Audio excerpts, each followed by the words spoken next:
ಬ್ರಿಟಿಷರು ಕೊನೆಗೂ ಭಾರತವನ್ನು ಬಿಟ್ಟು ಹೋಗ್ತಿದ್ದಾರೆ. ಭಾರತದ ಅಧಿಕಾರವನ್ನ ಭಾರತೀಯರಿಗೆ ಕೊಟ್ಟು ಬ್ರಿಟಿಷರು ಭಾರತವನ್ನು ತೆರೆದು ಹೋಗ್ತಿದ್ದಾರೆ ಅಂತ ರೇಡಿಯೋದಲ್ಲಿ ಹೇಳಿಕೆ ಬಂತು.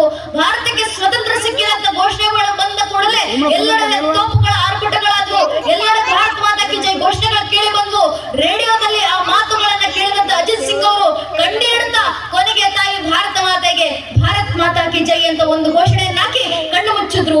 ಆ ಕ್ಷಣ ಅಜಿತ್ ಸಿಂಗ್ ಅವರ ಪ್ರಾಣ ಅವರ ದೇಹವನ್ನು ಬಿಡ್ತು.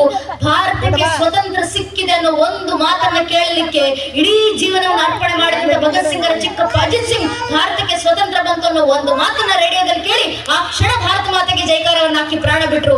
ಅಂತ ದೇಶಪ್ರೇಮಿಗಳ ಕುಟುಂಬದಲ್ಲಿ ಹುಟ್ಟಿದಂತವರು ಭಗತ್ ಸಿಂಗ್. ಅಂತ ದೇಶಪ್ರೇಮಿಗಳ ಕುಟುಂಬದಲ್ಲಿ ಹುಟ್ಟಿದಂತ ಭಗತ್ ಸಿಂಗರ ಇಡೀ ಜೀವನ ಚರಿತ್ರೆ ಅನೇಕ ಕಥೆಗಳನ್ನು ಕೇಳಿರ್ತೀವಿ ನಾವು ಅವರ ಇತಿಹಾಸ.